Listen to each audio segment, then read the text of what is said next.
अस्सलामुअलैकुम। मोहम्मद अज़हर सिद्दीक अपने programme political diaries के साथ हाजिर खिदमत है। मेरा ख्याल है आप शक्ल नहीं भूले होंगे इमरान अली साहब से, कौंसल नहीं। जनरल बार्सिलोना और one of the best bureaucrat जो लफ्ज है।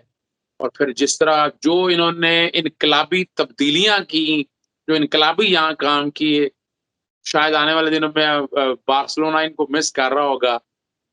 मस्कत ओमान में मेरा ख्याल है आने वाले दिनों में ड्यूटी ज्यादा साइन होगी क्योंकि पाकिस्तानी वहां ज्यादा है और एक ट्रेडिशन की है।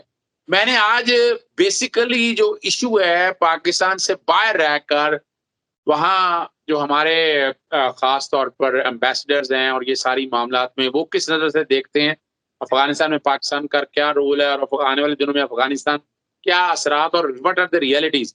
उधर जाने से पहले सिर्फ 1 मिनट के लिए ज्यादा लंबी गुफ्तगू नहीं करूंगा। इमरान साहब आपकी ना मुझे इनपुट बड़ी जबरदस्त आई है। कई दोस्त अब आप गए, वो मैंने किसी ने मुझसे फोन नंबर भी आपका लिया तो आपने कमाल कर दिया। वो राष्ट्रीय जी हैं एम्स्टर्डम में, उन्होंने आपसे कोई बात की, सरातर काजमी या बाकी दोस्त आप और कई लोगों ने ऐसे को तो मैंने नंबर दे दिया, वो सारे परेशान इस बात के हुए यू आर ऑलवेज अवेलेबल और इतना फ्रेंडली। आप तो अपनी बातों पर कायम रहे, आप कोई दिक्कतें तो नहीं है यहाँ पर?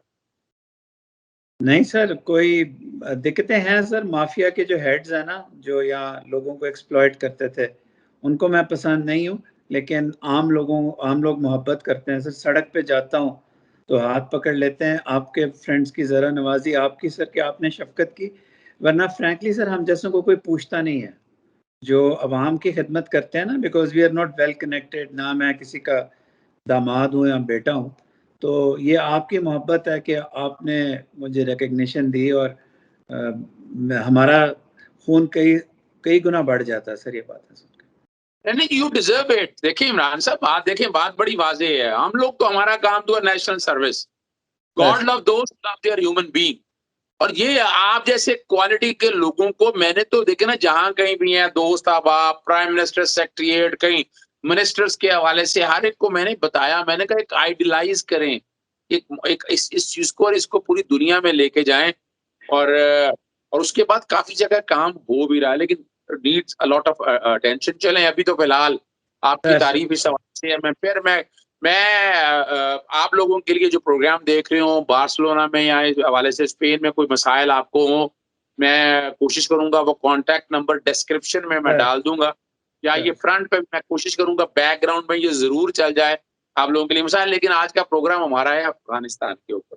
आप अफगानिस्तान और पाकिस्तान के इशू को बाद में, पहले आप जो रिसेंट जो कुछ हुआ है, पाकिस्तान का रोल रहा और जो अफगानिस्तान ने किया है, आप क्या समझते हैं सारे मामले? सर, दो चीज़ें बहुत अहम है जो सामने आई हैं। एक तो जो दुनिया कहती थी कि तालिबान को बिहाइंड द सीन्स पाकिस्तान और आईएसआई की हेल्प है जिसकी वजह से तालिबान जीतते हैं करते हैं। कुदरत ने पाकिस्तान का, बिल्कुल हम हमारी कोई बुरी विशेष नहीं है उनके लिए, लेकिन ये जो इवेंट्स हुए उन्होंने पाकिस्तान को बेगुनाह साबित कर दिया है। पाकिस्तान की हेल्प या पाकिस्तान की आईएसआई की आर्टिलरी की कोई हेल्प उस वक्त काम आती जब कोई लड़ाई होती सर। जब कोई हमारी कोई वो जो इंडियन प्रोपेगेंडा है, कभी शान की तस्वीर लगा देते हैं, कभी किसी की लगा देते हैं कि वो पंजशीर में पाकिस्तानी सोल्जर्स। सर, हम तो जो नैरेटिव की बात करते थे वो साबित होगी। जैसे ही अमेरिकन गए, उस 3.5 लाख की फौज ने लड़ने से इनकार कर दिया। इसका मतलब है जो हम उनको कहते थे कि इस तरह आर्मी नहीं बन सकती, सर जनरल एहसान कहते थे, स्टीव कोल को पाकिस्तान की, मैं मीटिंग्स में था, लोगों ने कहा इस तरह 3.5 लाख क्या 6.5 लाख की भी बना लो, 89 बिलियन की बजाय 99 बिलियन खर्च कर दो, ये नहीं चलेगी। लेकिन ये लोग पाकिस्तान की बात नहीं सुनना चाहते थे। तो एक तो सर ये कि पाकिस्तान की वजह से पता नहीं फतह हो गई, पाकिस्तान के नैरेटिव जो पाकिस्तान दुनिया को कहता रहा वो सच साबित हो गया कि आप बाहर से एक मिनॉरिटी को मेजॉरिटी पे सर इम्पोज नहीं कर सकते। एक तो ये है। दूसरा, ये जो कहते हैं कि 3.5 लाख की फौज लड़ी नहीं, Pakistan had been telling at the military level, at the diplomatic level, कि ये जो आप सोच रहे हैं ना कि इससे स्टेबिलिटी होगी, इससे स्टेबिलिटी नहीं होगी जब तक आप पॉलिटिकल सेटलमेंट नहीं करेंगे। तो दुनिया को कम से कम आप पाकिस्तान की तरफ देख के ये तो कहना चाहिए कि यस यू टोल्ड अस सो, लेकिन हमने अमल नहीं किया। अच्छा, एक बात आप ये बताइएगा कि आप यहाँ पर हैं, बाहर अब यूरोप में आप बैठे हैं, यूरोप में सारे मामलात आप सारा देख रहे हैं। आप क्या समझ रहे हैं कि पूरी दुनिया का पोस्चर इस कॉन्टेक्स्ट में क्या है? क्या कहीं वो सोच रहे हैं कि एक्सट्रीमिज़्म यहाँ बढ़ गया, या वो समझ रहे हैं कि अमेरिका ने यहाँ नाजायज़ अपने कदम गाड़े हुए थे और इससे पूरी दुनिया में अमन का खतरा था? क्या महसूस कर रहे हैं? सर अंदर से ना सब लोग अमेरिकन जो यूरोपियंस खास तौर पे जो अमेरिकन की एग्जिट का जो तरीका है ना, उससे परेशान हुए हैं कि इतना सडन, इतना क्विक ये करना नहीं चाहिए था। लेकिन साथ साथ सर लोग ये भी प्लान बना रहे हैं कि क्वाइट फ्रैंकली कि तालिबान अगर सर्टन मॉडरेट स्टेप्स लें और इंक्लूसिव गवर्नमेंट बनाएं तो वो उनके साथ राब्ता भी और इवेंचुअली मेरा ख्याल है उनके साथ ताल्लुकात भी उस्तवार कर लेंगे। डर उनको ज़रूर है कि एक्सट्रीमिज़म या कोई चीज़ ना हो, लेकिन जो जो थिंकिंग लोग हैं वो इस बात से डर रहे हैं कि जो स्पॉयलर्स है ना सर, आईसिस है या अनफॉर्चुनेटली हमारा बड़ा हमसाया मुल्क है और बाकी लोग चाइना के असर रसूख को कम करने के लिए स्पॉयलर्स का डर ज़्यादा है कि कहीं स्पॉयल ना कर दें बीच में आके। जिस तरह एयरपोर्ट पे खून-रेज़ धमाका हुआ, वो एक किस्म का इस एफर्ट को डिरेल करने की कोशिश थी। सर यहाँ फीलिंग ये है कि अगर स्टेबिलिटी हो गई, और कई लोगों का यहाँ ख्याल है कि स्टेबिलिटी हो जाएगी, तो वो आहिस्ता-आहिस्ता नई गवर्नमेंट के साथ ताल्लुकात उस्तवार कर लेंगे। लेकिन एक बात बहुत ज़्यादा सेंट्रल है, अब मैं जिस किसी से स्पेन में मिलता हूँ या यूरोपियन से मिलता हूँ, वो कहते हैं पाकिस्तान का सेंट्रल रोल है। स्पेनिश फॉरेन मिनिस्टर क्या है कि पाकिस्तान इज़ द की। पहले ये लोग इस तरह नहीं कहते थे, अब दे हैव रियलाइज्ड, और मैंने आपको भी अर्ज किया था कि पाकिस्तान जो इनको 20 सालों से बताता रहा है, दिल में गिल्ट है कि काश हम ये बात मान लेते तो 2 ट्रिलियन और इतनी जानों का ज़िया ना होता। सो एक जनरल फीलिंग है कि पाकिस्तान बताएगा कि आगे क्या होगा। तो ये पाकिस्तान की सेंट्रलिटी को मानते हैं। अच्छा, मैं बैठ के आपकी राइटिंग में देख रहा था जो काफ़ी लेंथी है। मैं यानी आपने बाकायदा तौर पर पूरी डिटेल्स बनाई हैं कि how many Afghan and Taliban were killed during the 20 years. 20 साल में कितने हुए हैं, बताएंगे आप जरा? सर आपने हर अखबार में, इवन पाकिस्तानी न्यूज़पेपर्स में ये सुना होगा 3000 अमरीकी मारे गए। वो 2700 वो थे, 3000 कॉन्ट्रैक्टर्स थे। कभी के कहीं हम ये नहीं सुनते कि बेचारे अफगान कितने मारे गए, उनकी कितनी। इन्होंने कारपेट बॉम्बिंग की है सर शुरू में, और जो अफगान बच्चे मारे गए उनका भी तो कैलकुलेट होना चाहिए। ये फिगर है कि यहाँ शायद सर थोड़ी सी फिर डिस्टर्बेंस आ रही। ये फिगर जो जनरली दिया जा रहा है वो है 60,000 अफगान का और तकरीबन 60,000 तालिबान का, लेकिन ये अंडर एस्टिमेटेड है सर।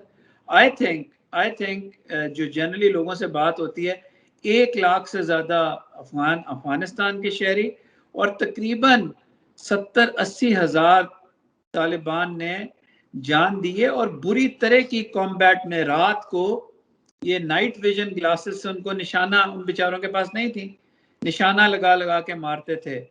ये फोर्ब्स में एक मैगजीन है, उसके अंदर एक आर्टिकल छपा था आज से 5-6 साल पहले कि किस तरह सर इवन ये मुकाबला करते थे कि कैद करके उंगलियां काट देंगे और उंगलियां फेंक देंगे। बहुत जुल्म की दास्तान है। तो सहाफ़ी कितने हैं? सहाफ़ी मैं देख रहा था कुछ 72 सहाफ़ी आपने बताया है, कोई एड वर्कर 444 हैं। जी सर, जी सर, ऐसे भी अच्छा, हैं। आप ये समझते नहीं हैं कि ये जितनी यानी बातें हैं बड़ी करते हैं, इंसानी हकूक की बड़ी बातें होती हैं, और पाकिस्तान यानी यहाँ थोड़ा-सा खुशी के साथ, कम्युनिटी के साथ कुछ हो जाए या शोर मच जाता है, ये तो लाखों की तादाद है। इसका क्या जवाब देंगे ये सारे? कहाँ गए ह्यूमन राइट्स वायलेशन और सारी चीज़ें? सर इसका जवाब ये देते हैं कि ये डिबेट में से उस फिगर को ही निकाल देते हैं।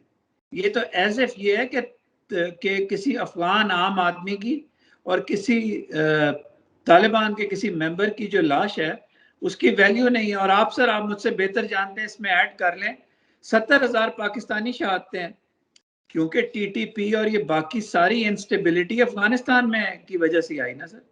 तो इसमें हमारी भी कुर्बानियां हैं। लेकिन सबसे ज्यादा जो हमने इनको चीजें बताई थी जिनको ये समझे कि शायद पाकिस्तान का कोई इसमें अपना इंटरेस्ट है, वो सारी बातें दुरुस्त साबित हो गई हैं।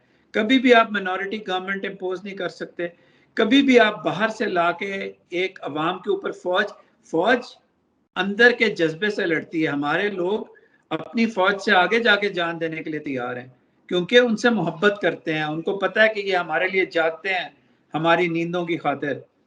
तो बाहर से लाके एक मिनॉरिटी एलिमेंट की फौज जिसका ना कोई आइडियोलॉजी हो, जिसका लीडर फौरन मुल्क छोड़ के भाग जाए, ऐसी फौज ने क्या लड़ना है सर? अच्छा, मैं आखिर में आपसे बड़ा जबरदस्त आपने मैं I am impressed by the writing जो आपने, मैं डिटेल में जो कि सम अप कर रहा हूँ सारा प्रॉक्सी वॉर के हवाले से आपने बड़ा वाज़ेह तौर पर कहा। अब मैं चाहूंगा कि वो आपकी जुबानी आ जाए, पुलवामा का जिक्र, गुलभूषण यादव का और इंडिया का रोल के हवाले से क्या कहेंगे आप? सर स्पाई वॉर्स एक नई किताब आई है जो इंडिया में सिर्फ पब्लिश हुई है। ये लेवी की किताब है, जिसकी उनकी और उनकी वाइफ की, जिन्होंने पहले न्यूक्लियर पे और जिन्होंने सबसे पहले इंडिया का मेडोज एक नामी किताब में इंडिया के उन गंदे ग्रुपों को एक्सपोज किया था जिन्होंने चती सिंहपुरा में 5 सिखों को बेईमाना अंदाज में कत्ल करके क्लिंटन की विजिट से पहले पाकिस्तान के सर पे थोपा था। इनकी किताब की कुछ चीजें बताता हूँ, मुझे पता है कि टाइम कम। नंबर 1, इन्होंने कहा है कि प्रॉक्सी वॉर्स का मास्टर पाकिस्तान नहीं है, इंडिया है। और ये कहते हैं पाकिस्तान के बनने के बाद से ये इन्होंने एक मुगालता फैलाया हुआ है जिसपे बड़ी ले दे हुई है इंडिया में, क्योंकि इंडिया वाले इनको पसंद करते थे। उन्होंने कहा है कि जी प्रॉक्सी वॉर्स आपने की है, और जितनी बड़ी प्रॉक्सी वॉर आपने ईस्ट पाकिस्तान में की है और उसको 10 साल चलाया है, उसकी पाकिस्तान करीब भी नहीं आ सकता। फिर उन्होंने लिखा है कि पाकिस्तान के पास तो आर्म्स और इक्विपमेंट भी नहीं थे, जो आप कश्मीर के शुरू में कहते हैं 1947-48 में कि पाकिस्तान ने प्रॉक्सी वॉर चलाई, उसको भी निगेट किया। और जो 2 सबसे बड़ी बातें इन्होंने की हैं जिससे बहुत आग लगी हुई है इंडिया में, वो ये है कि जो तुम पुलवामा कहते हो पाकिस्तान ने कराया, ये झूठ है। और जो पार्लियामेंट का अटैक तुम कहते हो पाकिस्तान ने कराया, ये झूठ है। बल्कि इन्होंने कहा है कि STF इनकी एक ऑर्गेनाइजेशन है जिसको इन्होंने सर कश्मीर में मेहम फैलाने के लिए इस्तेमाल किया है। इसमें गंदे तरीन और बुरे तरीन अफसर इनकी आर्म फोर्सेस के जो परफॉर्म नहीं करते, जो इनडिसिप्लिन्ड होते हैं, जिनको राइट और रॉन्ग का नहीं पता, जो कत्ल करते हुए कुछ नहीं सोचते, उनको इन्होंने कश्मीर में छोड़ा था कश्मीर की मूवमेंट को तोड़ने के लिए। तो इस किताब के मुसन्निफ और मुसन्निफा ने यह कहा कि पार्लियामेंट अटैक में भी उनका ही लगता है और पुलवामा में भी उनका लगता है। ये बात अब वो माने नहीं है, आगे बोले नहीं, रुक गया उस चैप्टर में। इसका ये मतलब है जो पाकिस्तान हमेशा कहता है सर कि कश्मीर में फॉल्स फ्लैग ऑपरेशन करते हैं, अपने ही लोगों को मारते हैं पाकिस्तान पे डालने के लिए, तो ये तो अब दुनिया के रेनाउंड इन्वेस्टिगेटिव जर्नलिस्ट कह रहे हैं कि पुलवामा तुमने करवाया और पार्लियामेंट अटैक तुमने करवाया। तो पाकिस्तान हर तरफ से, अगर हम लोग पढ़ें और जिस तरह आपने इसको फॉर्मुलेट किया, पाकिस्तान का नैरेटिव जो कि हकीकत पे था, वो 90% तो सर सुरखरू है पाकिस्तान। अच्छा, मैं अब जो कि बात सिर्फ सिंपल सी है, ये मैं चाहूंगा ये जो किताब का बैकग्राउंड पे ना, स्पाई स्टोरीज जो है, ये बैकग्राउंड पे इसका मैं टाइटल जरूर चलाऊंगा, ताकि जरूर जो आपने बातें की, आपने देखा ना एक्सप्लोर किया है ना। हमारे यहाँ मेन मीडिया स्ट्रीम में ये बातें नहीं करते, क्योंकि जी हमारे सर, यहाँ कई ऐसी क्लास बैठी है, सो कॉल्ड लिबरल बैठे हैं, जिनका काम ये है कि वो इस नरेटिव को, यानी जो हकायक है वो नहीं बता रहे, और बिल्कुल एंटी जो पाकिस्तान नैरेटिव है उसको प्रमोट करते हैं। या पहले आदमी है, यानी मेरे लिए भी नया है, और जो कि आपने मेरे साथ शेयर की है, मैं चाहूंगा कि बैकग्राउंड पे मैं नाज़रीन को चलाकर आप ये किताब जरूर पढ़िएगा, आपको अंदाजा हो जाएगा, प्रॉक्सी वॉर के हवाले से अंदाजा हो जाएगा आपको, इंडिया जो कुछ करता रहा है, अफगानिस्तान में बैठकर जो कुछ करता रहा है, लेकिन क्रेडिट जाता है पाकिस्तानी फौज को, मौजूदा गवर्नमेंट को क्रेडिट इसलिए देना पड़ेगा कि इनके दौर में कई चीजें बड़ी, कश्मीर का इशू जितनी वाज़ेह तौर पर क्लैरिटी के साथ आया है, प्रॉक्सी वॉर के हवाले से, अफगानिस्तान के हवाले से, तो पाकिस्तान ने बहुत जो है ना माइलस्टोन है जो है ना वो अचीव किए हैं। बहरहाल मैं और इमरान अली साहब इजाजत चाहेंगे आपके साथ। मैंने जरा चूंकि वजह ये है कि ये तस्वीर का रुख इस कॉन्टेक्स्ट में आना चाहिए। मैं शुक्रगुजार हूँ इनका कि इन्होंने इस काम के लिए वक्त निकाला कि पाकिस्तान जो बाहर हम सब लोग बैठे हुए हैं ना, वो वहां के हालात और वाकयात को देखकर आप तक सच्चाई बता सकते हैं। मैं तो जो बात कर रहा हूँ आप सुनते रहे होंगे, इसमें मैंने बहुत कोशिश की है एक्सपर्ट्स को लाने की, लेकिन आपको एक तस्वीर का एक ऐसा रुख बताया है जो वाकई रियलिटी इस पे पेश करता है। और न्यूट्रल है सर, न्यूट्रल ऑथर्स का ये देखें ना, और ये बड़ी जो बात है जो जिस किताब का जिक्र किया है और वो न्यूट्रल ऑथर्स के हवाले से। जब मैं इमरान साहब इजाजत चाहेंगे बार्सिलोना और स्पेन के हवाले से, जो मैं जैसे कहा बैकग्राउंड पे इनका नंबर्स वो सारे वो चल रहे होंगे, कॉन्टैक्ट डिटेल्स भी वो सारी चल रही होंगी, ताकि कोई मसला मसाइल हो। दुआ गो हैं कि ये अब इनसे बड़ी असाइनमेंट लेने के लिए मस्कत के लिए जा रहे हैं।